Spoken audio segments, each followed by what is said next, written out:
नमस्कार मित्रों, मेरा नाम नरेंद्र सिंह है और मैं इस मंच से पहले भी अपनी बातें आप लोगों के सामने रखता रहा हूं। आज मैं बात करना चाहता हूं विचारधाराओं के टकराव पर। एक बात अक्सर उठती है भारत के बुद्धिजीवी वर्ग के बीच, वो है साम्यवाद का दक्षिणपंथी विचारधारा के साथ टकराव। मैंने इसे कुछ अपने तरीके से समझने की कोशिश की। होता क्या है कि अनेक साथी ऐसे मिले जो साम्यवादी विचारधारा को मानने वाले थे, कहते भी अपने आप को साम्यवादी हैं, लेकिन उनकी सोच समझ के हिसाब से साम्यवाद का एक मतलब जो मुझे साबित हुआ मेरी समझ में, वो ये रहा कि उन्हें किसी भी तरीके से कोई ना कोई व्यू ढूंढ करके किसी भी कंडीशन में दक्षिणपंथी राष्ट्रवाद की जो विचारधारा है उसकी आलोचना करनी है। जब मैं अपने दक्षिणपंथी मित्रों के साथ रहा, उनसे चर्चा हुई, उनसे जानकारियां जुटाने की कोशिश करी, तो वहां मैंने एक बात पाई, इस्लाम की आलोचना वहां होती है, आलोचना नहीं होती इस्लाम से, एक प्रकार से झगड़े की सी मानसिकता लोगों की बनी हुई है, लेकिन वास्तविक जो आलोचना होती है वो साम्यवाद की होती है। मतलब जो बौद्धिक आलोचना साम्यवादी दक्षिणपंथी राष्ट्रवाद की करते हैं, वैसी ही बौद्धिक आलोचना दक्षिणपंथी राष्ट्रवादी साम्यवाद की करते हैं। मैंने समझा कि साम्यवाद शब्द पर विचार किया जाए तो सहज उसकी स्वीकृति है कि साम्यवाद का मतलब बराबरी की विचारधारा। जब ये बात समझी तो फिर इस बात की तरफ भी ध्यान गया कि इस मामले पर मार्क्स क्या कहना चाहता है। तो मैंने मार्क्स की बात पर ध्यान दिया तो मुझे लगा पहली बार, अब से 5-7 महीने पहले, उस जब मैं इस मामले पर काफ़ी ध्यान दे चुका था, तो मुझे लगा कि एक दार्शनिक के जो सोचने का तरीका होता किसी भी विचारधारा के मामले पर, और उसके अनुयायियों का जो सोचने का तरीका होता उसकी सोची हुई बातों को लेकर, ये बुनियादी अंतर की बात है। मार्क्स सहजता से जिस साम्यवाद की बात कहता है उसमें यह समझ में आता है कि वो आम आदमी की स्वतंत्रता की तरफ उसका पलड़ा वैचारिक स्तर पर झुक जाता है, और उसी मार्क्स की मूल विचारधारा को लेकर जब स्टालिन, माओ और दूसरे इस प्रकार के एक प्रकार से संगठक, नेता या स्टेट सर्वाइवर जब ये बातें करते हैं तो समझ में आता है कि नहीं, ये साम्यवादी है ही नहीं। मार्क्स साम्यवाद की बात कर रहा है कि आम आदमी इतना शक्ति संपन्न बने, उसकी स्वतंत्रता का हनन राज्य ना कर सके। जो कमजोर है उन्हें शक्ति मिले, जो शक्तिशाली हैं वे शक्तिहीन ना हो, समाज के साथ समन्वय बने शक्ति का। यही उसका सर्वहारा को मजबूत बनाने का दृष्टिकोण है। लेकिन उस सिद्धांत के आधार पर जिन लोगों ने सरकारें बनाई, उन लोगों को जब हम देखते हैं तो वे, उन्हें विचारक नहीं कहा जा सकता। वो संगठनकर्ता तो हैं, माओ संगठन करता है, दार्शनिक नहीं है मेरी नजर में। स्टालिन तानाशाह है, बिल्कुल साफ दुनिया कह रही है।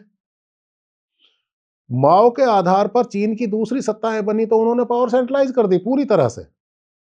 और जिस आम आदमी को शक्तिशाली बनाने की बात, शक्तिशाली का मतलब ये नहीं था कि वो उच्छृंखल बन जाएगा। साम्यवाद की मूल अवधारणा ये नहीं कहती है। दक्षिणपंथी राष्ट्रवाद भी कुछ इसी प्रकार का कहता है। गांधी भी आम आदमी को शक्तिशाली बनाने की बात करते हैं, तो क्या मार्क्स और गांधी के विचार एक हैं? देखिए, दोनों, मैं एक बात आपसे स्पष्ट कर दूं कि गांधी के चिंतन का जो तरीका है वो दार्शनिक का है, मार्क्स के जो चिंतन का तरीका वो दार्शनिक का है। वे दोनों यथार्थ की कसौटियों पर अपनी बात परखना चाहते हैं, ना तो किसी को शक्तिशाली इस प्रकार बनाने की बात करते हैं कि वो वर्चस्व कायम कर लेगा बाकी समाज पर। और ना इस प्रकार उसे कमजोर रहने देना चाहते हैं कि कोई उस पर वर्चस्व कायम कर लेगा। और दार्शनिक यही सोचेगा। वर्तमान परिस्थितियों में ये बात संभव कैसे हो, उसका तरीका है व्यवस्था के दर्शन की पुनर्व्याख्या।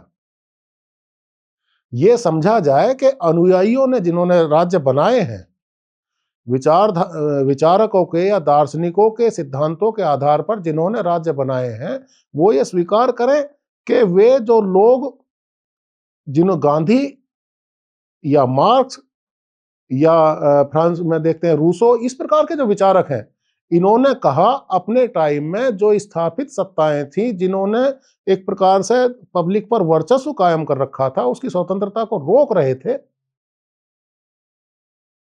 उनको स्वतंत्र बनने की छूट दी जाए। ये कहना बेजा गलत बात है कि अगर मान लिया आम आदमी को इस प्रकार स्वतंत्र रहने दिया जाएगा तो वो हो सकता अराजक हो जाए।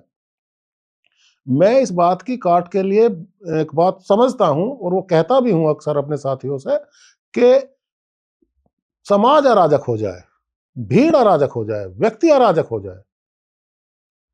क्या इसकी तुलना में ये ठीक है कि राज्य अराजक हो जाए, राज्य अपने मुताबिक कानून बनाने लगे, अपने मुताबिक राज्य समाज को चलाने लगे? एक इकाई का अराजक हो जाना और वो इस प्रकार समाज पर अपना वर्चस्व कायम कर ले, इसे ही गुलामी कहते हैं। उस अराजकता का समाधान ये है कि लोग शक्ति का समायोजन करना सीखें, शक्ति का समायोजन करें, आम आदमी की जीवन पद्धति में लोकतंत्र आए। कोई ऐसा मार्क्स यही कहता था।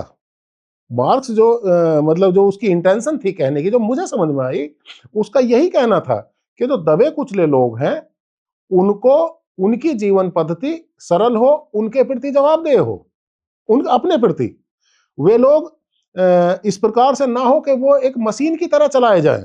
शक्ति का सामाजिक विकेंद्रीकरण का सिद्धांत,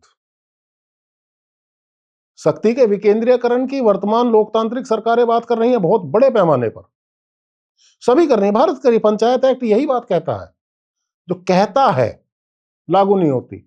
शक्ति का सामाजिक विकेंद्रीकरण क्या है? शक्ति का सामाजिक विकेंद्रीकरण समाज की इकाइयों को वस्तु स्थिति के अनुसार स्वतंत्रता प्रदान करना है। हमारे सामने कष्ट क्या है इस प्रकार के इस विजन को ना लाने का, ना समझ पाने का, जो मैं समझता हूं वो है कि हमने देश को एक अति आवश्यक इकाई मान ली है। देश मतलब समाज के ऊपर की इकाई।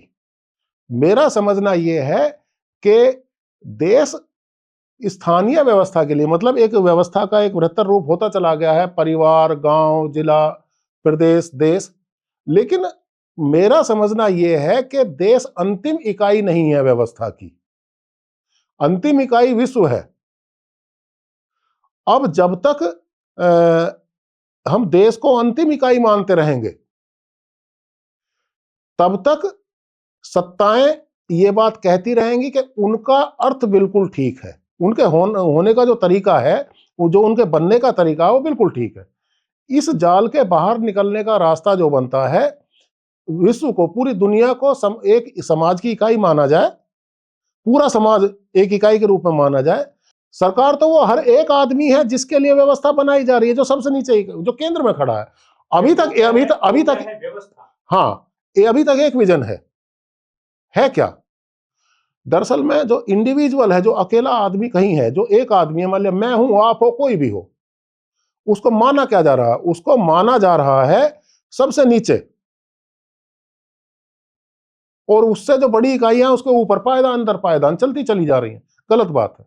उसको सेंटर में माना जाए, एक आदमी को केंद्र में माना जाए, और केंद्र की लेयर के रूप में उसके 7 स्तर बनाए जाए।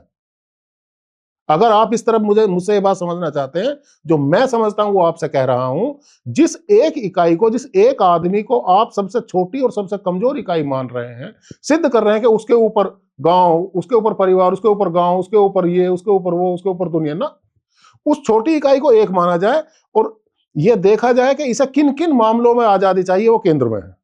उसके बाहर के घेरे में परिवार है, वो देखेगा। परिवार उसे गांव से जोड़ेगा, गांव से या स्थानीय व्यवस्था की इकाई से जोड़ेगा।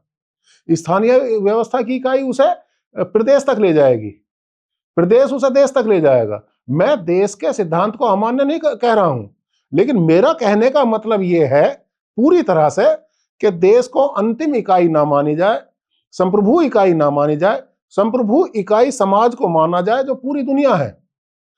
उस टाइम ऐसी स्थिति आपके सामने नहीं बचेगी कि जैसे आज चीन साम्यवाद के सिद्धांत के आधार पर व्यवस्था विकसित हुई। अगर चीन के 150 करोड़ या 145 करोड़ लोग जो हैं वो दुनिया के ऊपर कब्जा कर लें और उन पर हुकूमत चलाएं, तो क्या ये मार्क्स का जो मूल्यांकन है समाज व्यवस्था का वो उसको पूरा कर पाएंगे? और अगर माओ के सिद्धांत ऐसा था जैसा कि वो लॉन्ग मार्च में कहता भी आओ चलो आओ पीछे, तो फिर उसका अर्थ क्या निकलेगा? मेरा कहना इतना है कि भाई ना तो एक आदमी को अंतिम व्यवस्था के रूप में स्वीकार किया जाए, ना 150 करोड़ लोगों को अंतिम व्यवस्था के रूप में स्वीकार किया जाए। व्यवस्था का सामाजिक विकेंद्रीयकरण कर दिया जाए और वो सामाजिक विकेंद्रीयकरण ही साम्यवाद है, वो व्यवस्था का विकेंद्रीयकरण ही लोकतंत्र है। क्योंकि लड़ाई कहां शुरू होती है समाज के बीच झगड़ा शुरू होता है। अक्सर हमारा लोकतंत्र का उद्देश्य क्या है? आम आदमी स्वतंत्र हो, खुशहाल जीवन जिए। साम्यवाद क्या कहना चाहता है? साम्यवाद यह कहना चाहता है कि हर आदमी को बराबरी का हक मिल जाए, आराम से रहे, उसकी जो बुनियादी जरूरतें हैं वो पूरी हों। लेकिन शर्त क्या रखी जाती है कि मेरे तरीके से व्यवस्था लागू होगी। यह गलत है। दोनों ही विचारधाराओं का विजन एक है अंततः। मैं तो कहता हूं राम राज्य जैसा व्यवस्था का एक है भाई, वो राम राज्य एक आदर्श व्यवस्था है, लेकिन एक राजा की व्यवस्था, वो भी आम आदमी को खुशहाल देखना चाहता है। हर व्यवस्था का विजन है आम आदमी को खुशहाल देखना, उस सिद्धांत पर वो कायम हुई है। और घटना क्या घटती है? घटना ये घटती है कि हर व्यवस्था उसे जकड़ लेना चाहती है अपने शिकंजे में। देखिए मित्रों, मेरा बिल्कुल ये मानना है जो मैं समझ पाया हूं। मुझे लगता है कि मार्क्स अकेला साम्यवादी है। मार्क्स के जो अनुयायी हैं या उसके विचार को मानकर जिन्होंने व्यवस्थाएं बनाई हैं और जो मार्क्स का झंडा ऊंचा करके होते वे साम्यवादी नहीं है, क्योंकि वो समानता की बात अंततः करता है। गांधी बहुत ऊंचे दर्जे का लोकतांत्रिक व्यक्तित्व है। गांधी के अनुयायी लोकतांत्रिक हैं कि नहीं है, ये विचार का सवाल है। इसकी समीक्षा की जाए तो निश्चित रूप से मैं अपनी जो समझ के आधार पर कहता हूं, जो अपने आप को लोकतांत्रिक होने का दावा कर रहे हैं वे लोकतांत्रिक साबित नहीं हो पाएंगे। यही हाल मार्क्स का है। मार्क्स साम्यवादी है, स्टालिन साम्यवादी नहीं है, लेनिन साम्यवादी नहीं है, माओ साम्यवादी नहीं है, चे गेवेरा साम्यवादी नहीं है। और इसमें भी एक बात और मैं आपसे कह देना चाहता हूं आधे मिनट की, वो ये कि जो आदमी स्टेट सर्वाइवल की तरफ बढ़ गया, समझ लीजिएगा कि वो दार्शनिक नहीं है, वो किसी सिद्धांत का फॉलोवर है और किसी विचारक के झंडे के नीचे बैठ करके वो एक प्रकार से समाज को गुलाम बना लेने की बात करता है, इससे ज्यादा और कुछ नहीं करता।